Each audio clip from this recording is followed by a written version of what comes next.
나눠.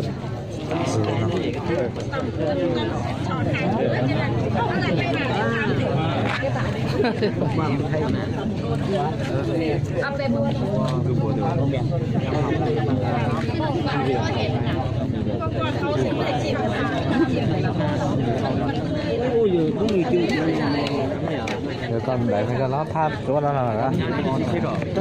Tôi chết chưa. Đâu đâu. Chuyện gì vậy? Nó tôi dùng tay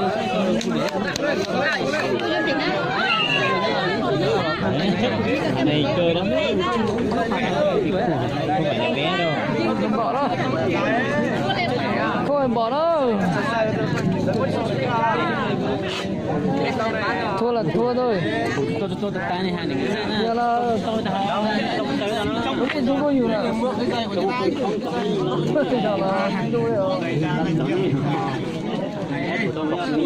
giờ nước trong cái giờ dùng lúc kia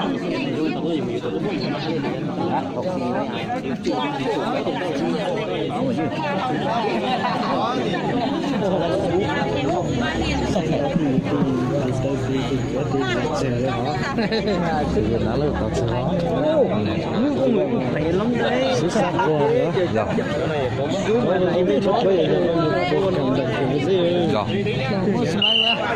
không bao nhiêu là mua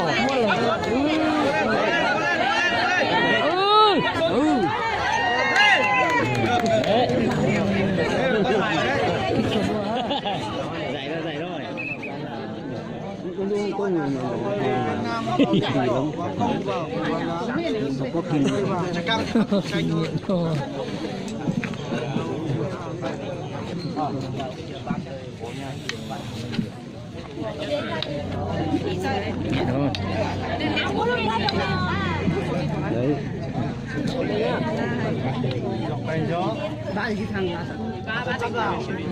kỹ thuật nhá. Ui giật luôn. Giật luôn nhưng mà có ăn được. Đấy, kỹ thuật thế như thế là Này không có sức thì làm giờ được. Mày tự giờ mình thế mà thế này thì ông giờ nhé thằng ông khỏe hơn thôi. Bây giờ nó không biết đi thôi. Nếu mà nó Không đi. nó tự giờ cho nó đi thôi mà. Đúng rồi. Ông chết. Nếu mà Chết kia. mình giờ thì mình chỉ giờ đến thằng nhẹ hơn mình thôi.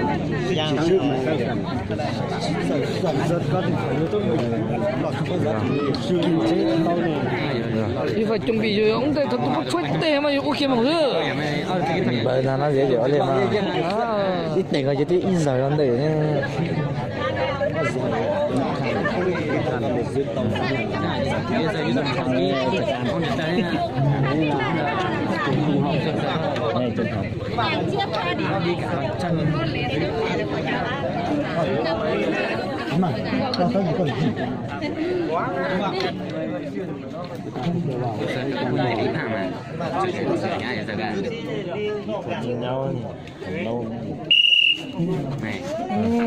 đi sợ không thể nó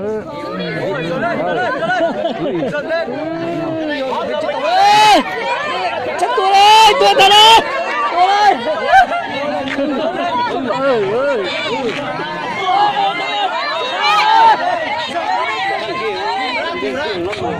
mình nữa ra đây mình nữa không tôi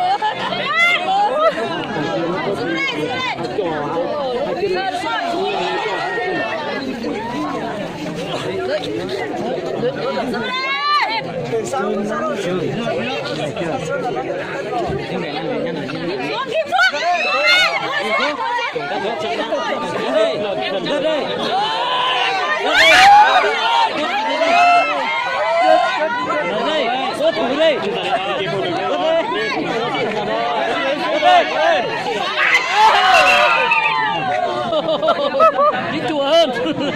Cái này nó chín chùa hơn, nó chịu. Đúng rồi. Vậy hơn. ôi cho nó mở ra cho xí cho thế Không tay nữa, không hết. nó xí là quay lòng một tí cái gì rất là chủ là có tí ra Tăng con lên nhá. Bây giờ trồng cái chuột tiền ra thôi là. cho là nhiều điểm thật tốt Tổ là cái chú là trồng đi hết là. Khó để một chát nhỏ đi. Cái để đà thôi. Bên này đi. Chọn bên kia rồi. Cái đấy. thế là tụi nó sẽ có nhiều rồi học sinh lên Hai tuần này họ sim có huấn luyện thế này nên nhau một cái chơi cho tuần đấy là có một điều gì đó huấn luyện mà sẽ tự nhiên sản xuất cổ gió chắc là gió đó có những cái gì đó những cái thứ làm quá nào dần ra mà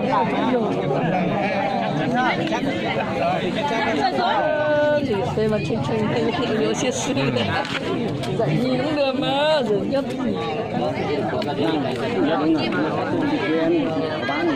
bán mới giảm tiền ra chỗ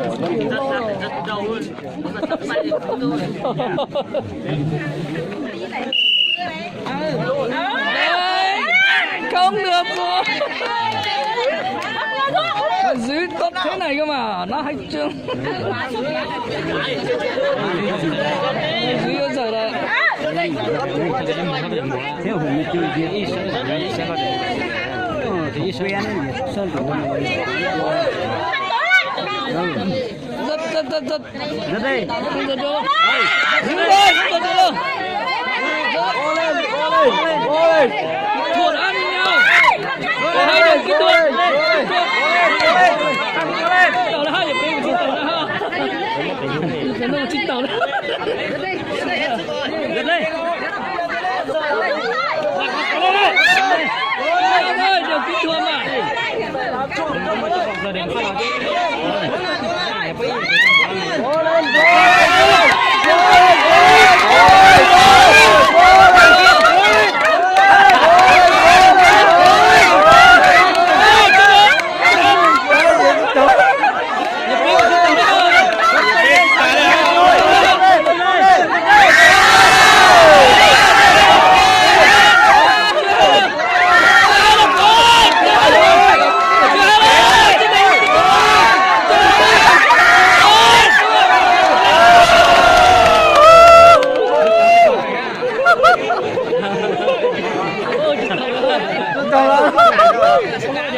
đây là xứng đáng huấn luyện viên tuổi rồi là biết huấn luyện viên khá chọn cái đâu rồi huấn luyện viên Huế của Trà Nưa hạng cân đến 51 kg huấn luyện viên trai của Trà Cang sao vậy tụi con mình xịn hết 60 là giáo viên năm mấy nè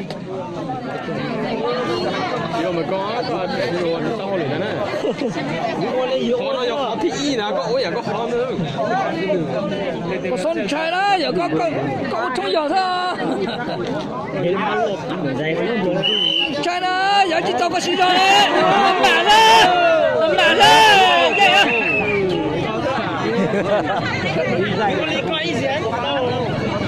Chiến đâu mà biết nè thấy giải ba là sao từ giờ là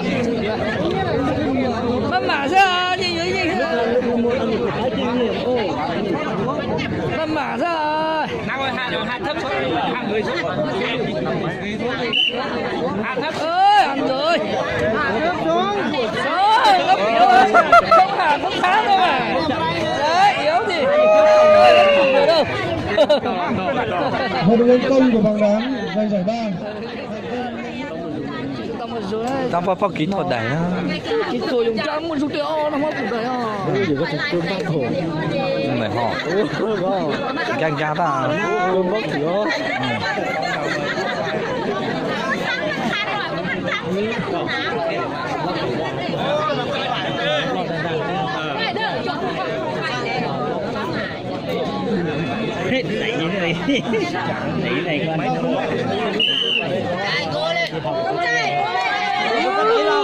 Cà xuống thôi, đúng rồi, cà xuống thôi. Cà xuống thôi, đúng rồi. Đây, cà xuống thôi, đúng rồi, như thế. Đừng có trèo lên trên. Đấy, như thế.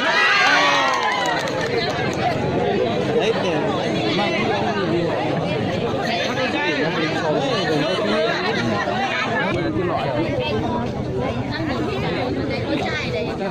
để cái này chắc có chẳng này chắc chỉ cũng mua thằng đảo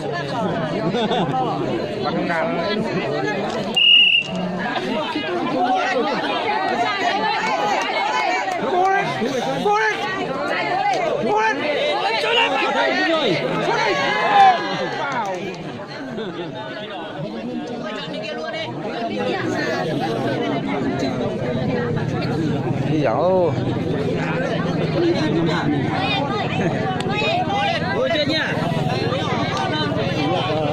chỉ ra一个区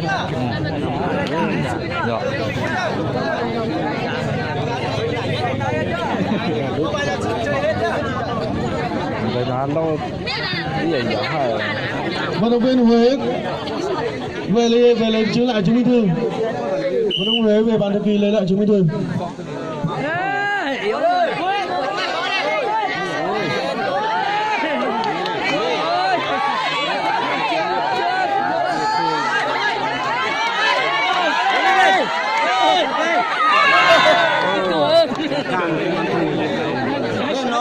Nó xong lên lái rồi.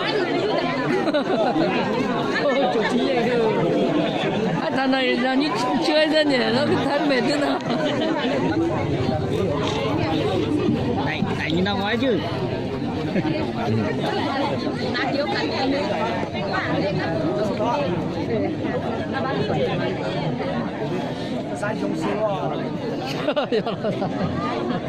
Ô, cái nó mà lăn lóc cười luôn. Thì lăn lóc cười rồi. Đấy, nó cha đấy. Thua rồi. Đây. Hết rồi. Giờ cái gì? Không có.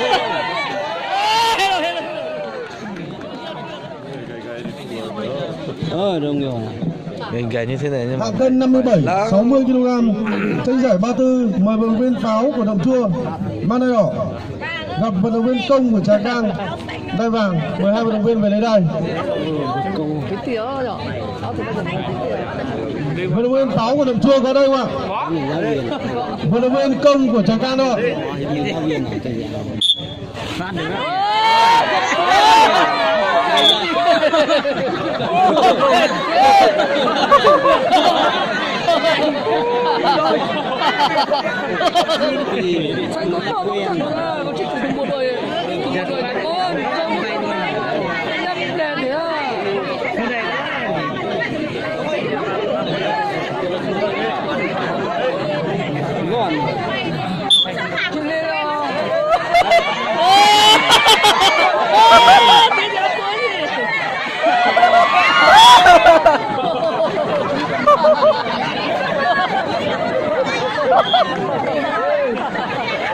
Hạng cân đến 51 kg, vận động viên Vàng Trung học phổ thông giành chức giành giải nhất, vận động viên Công của ngành đọc giành giải nhì.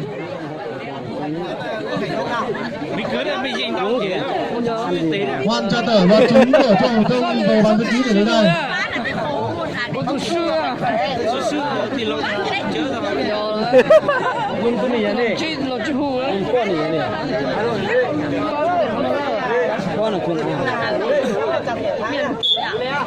Ô, chị dùng gì nữa hả? Trong chai cứ có.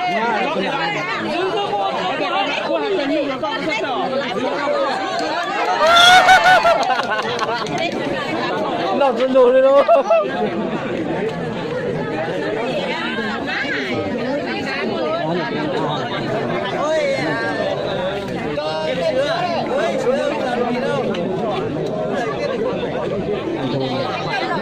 Cái này kiểu thầu quen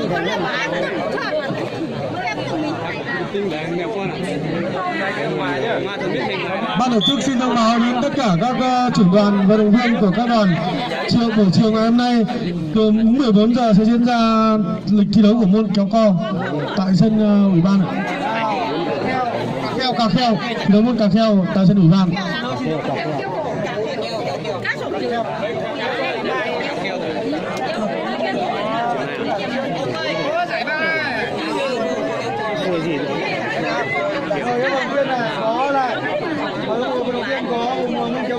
Chiều cân luôn.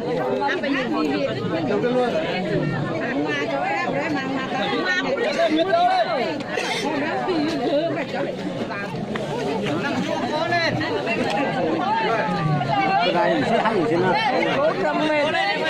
Cố cầm mệt. Cố thế nào cố thôi em ơi.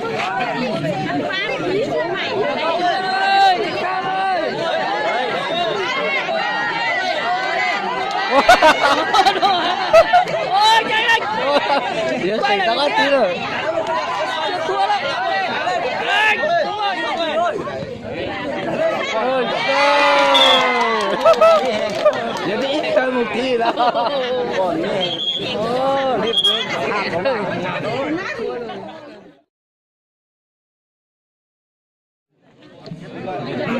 sau đây mà cô phải lâu gì cả phải nào Hạng cân 60 63 vận động viên Lử của Na Bình có đây không ạ? Vận động viên Xà của Vinh Hồ.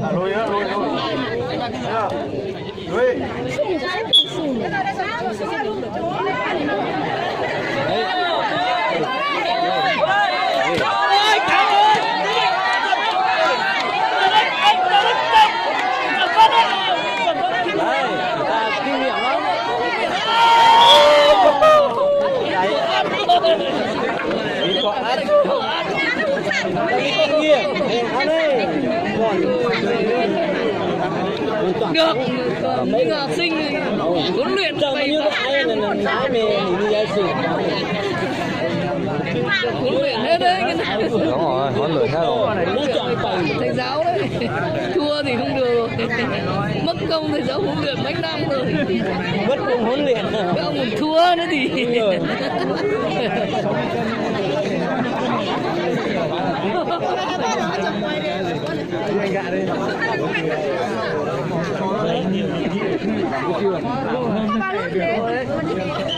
thua đấy.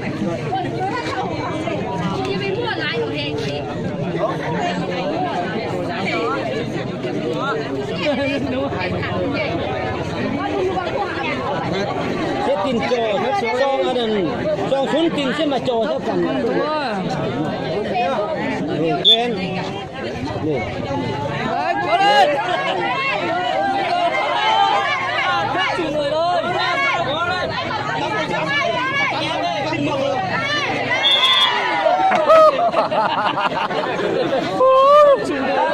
chung kết thế này mới là chung kết chứ. Không thả gậy như thế nhá, ngồi là em gậy. Em là người chủ động này, em không dúi gậy, không thả gậy nhá. thua đi. Nhắc nhở tất cả vận động viên. Vận động viên trúng của trung học phổ thông giành giải nhất. Vận động viên Hoàn của Trà Cỏ giành giải nhì.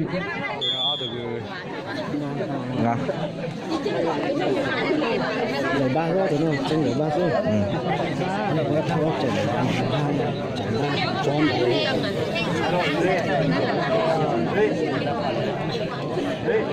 rồi đấy nó phim không con mẹ sao cả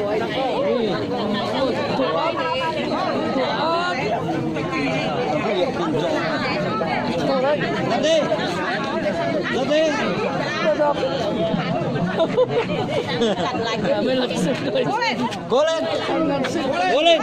thật kia câu một tí nữa là thắng ngay rồi kiểu gì nó sẽ nhẹ cơ không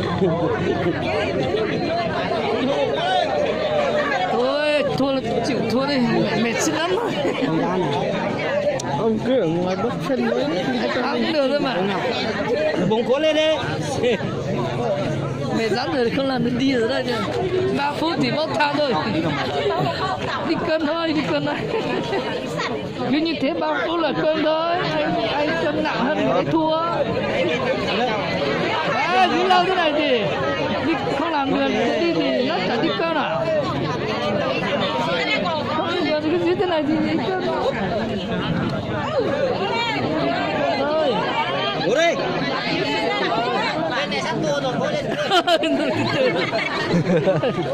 Không có đâu, dưới rồi. Không làm được đi đâu, dưới rồi. Dưới đi cân là nhẹ lắm. Cho về nó sao về nó Dưới thôi, không có đi đâu, dưới thôi. Dưới thôi. Dưới rồi. Dưới rồi, dưới. Dưới không kiếm. quay này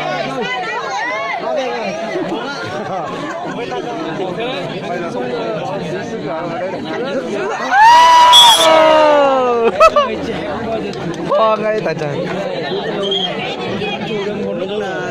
đi đây.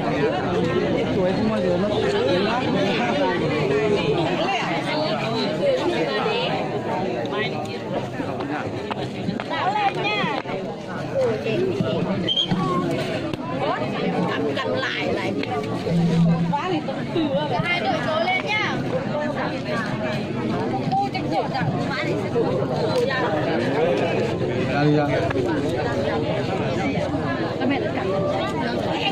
Các vận viên lấy đai xong đứng gọn vào, đứng gọn vào, đứng gọn vào.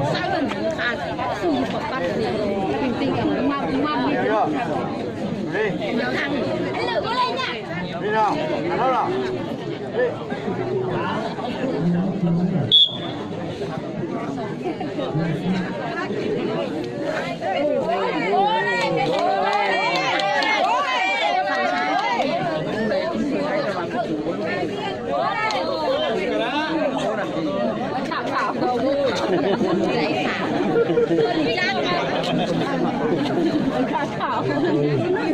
Đã phân đi, phân hẹn để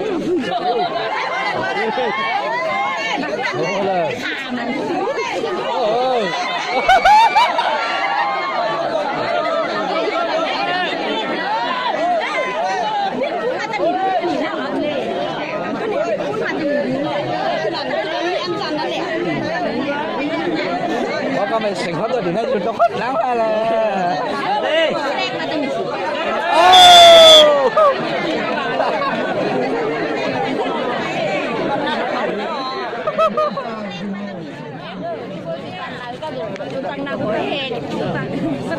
Cân 63, 66 kg. Trận tranh 34, mời vận động viên Ứ của Đồng Tiên gặp vận động viên Thống của Giáo dục. Và vận động viên về bàn thực ký để hiện đài.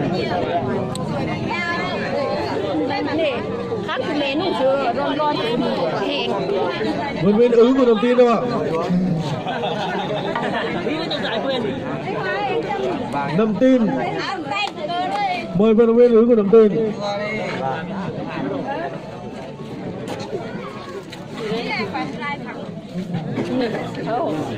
Này, sau là không quen nha.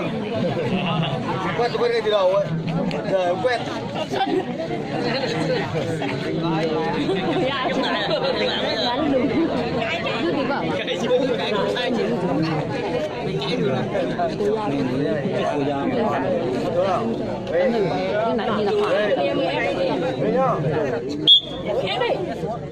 tôi bán được của hề trước đã chuột phê ba chuột phê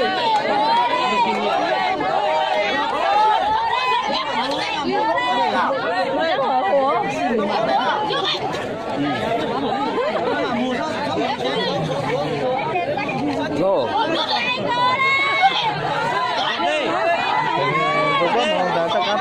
Nó nữa đấy chẳng hết thôi. Đi từ từ thôi.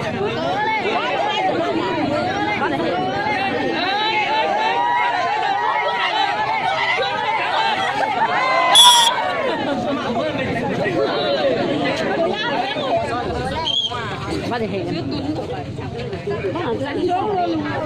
cái chỗ kia là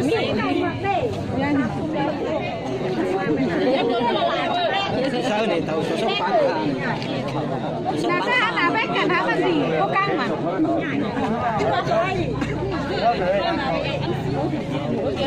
em đi rồi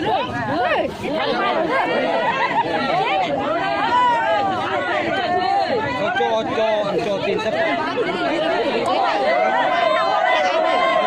mày non má của mình là như vậy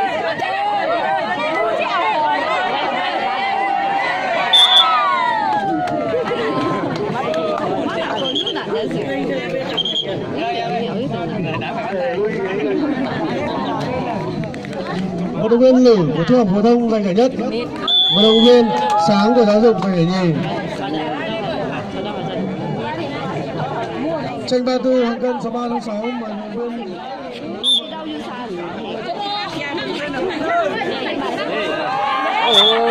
động viên các hoa tụ rồi và sao cả mắt là chuẩn bị đây ăn lỏng không biết đâu tôi chả tắm o lẹo thôi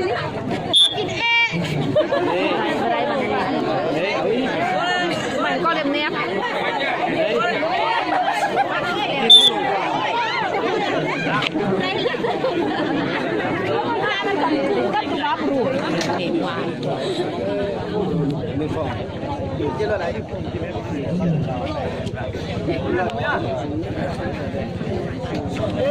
tôi nghĩ có hoa là chặt bắt tay bẻ mắt chưa ta mình có hề quá ảnh không có số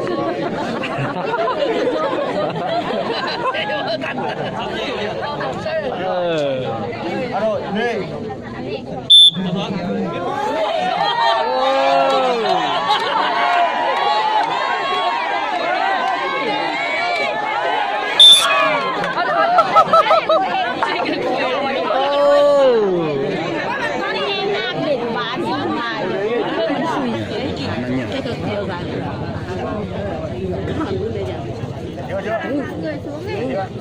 xem nhá xem cái này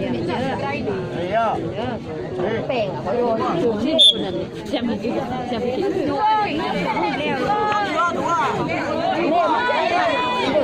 ơi